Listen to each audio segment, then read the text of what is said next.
이 노동인권 교육을 논의하는 회의가 수요일, 목요일 국회에서 열립니다. 노동교육이 필요하다라고 하는 건 이미 전 사회적으로 너무나도 절박한 사안입니다. 지금 당장 교육이 소홀해서 노동교육 법제화를 통과시켜야 됩니다. 특성화고 3학년 학생들은 올해도 9월부터 이미 현장 실습을 나가고 있습니다. 어떤 실습생은 첫 번째 월급을 받고 나서야 처음 계약했던 금액과 전혀 다른 월급이 통장에 찍히는 걸 확인할 수 있었습니다. 회사에 문의했더니 현장 실습생 당사자는 빼고 회사와 학교가 표준협약서를 수정한 것이었습니다. 그것도 임금 부분을 수정했고 당사자는 통장에 월급 찍히고 나서야 알았습니다. 그런 곳이 현장 실습 선별기업이었습니다. 당사자 없이 근로계약서 바꾸는 게 가당키나 합니까? 특성화고 현장 실습생은 19살부터 이런 현실을 맞닥뜨려야 합니다. 학생들에게 부당한 일 당해도 참아라, 참는 게 사회생활이다 라고 이야기하는 건 단순 그 말을 하고 있는 교사가 아니라 정부입니다. 저는 특성화고이기 때문에 많은 학생분들이 취업을 먼저 나갑니다. 인문계 학생들도 대학교 등록금을 위해 미리 알바를 하는 경우가 많습니다.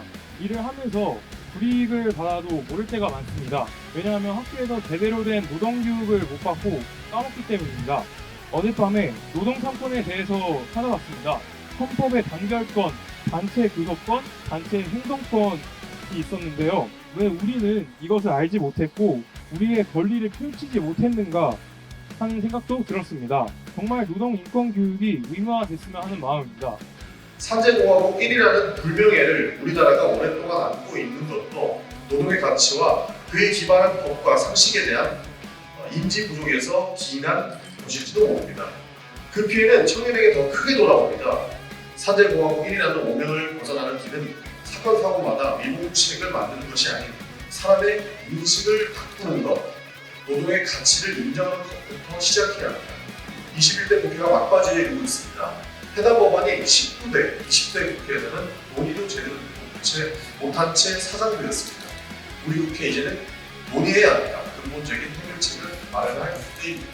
우리 사회는 이미 노동인권 교육의 필요성을 느끼고 있습니다. 17개 시도교육청 중에서 15개 교육청이 이미 학교 노동인권 교육 관련 조례를 제정해서 학교에서 노동을 가르치고 있습니다. 청소년 당사자들도 가르치는 선생님들도 모두 학교에서 노동인권 교육이 필요하다라고 말을 합니다. 이제는 그런 목소리를 이어서 국회가 일을 해야 되는 그런 시간입니다. 노동인권 교육을 받지 못했던 특성화 고등학교 학생들은 산업 현장에서 외톨이가 되고 말았고 노동 인력이 아니라 재의 인력이 되고만 안타까운 일시작금의 상황입니다. 그것을 바꾸어내기 위한 최소한의 법 바꾸어내어야 되겠습니다. 꿈과 희망이 있는 학교, 노동과 인권이 살아있는 학교, 이것이 민주사회를 위한 초석이며 더불어 함께 살아가는 과정들입니다.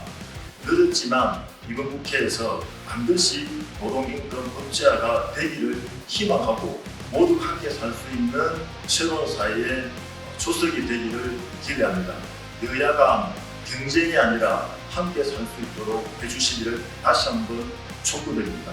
21대 국회에서만 노동인권 교육과 관련된 법안이 6개가 발의되었으나 법안에 대한 제대로 된 논의조차 시작하지 못했다.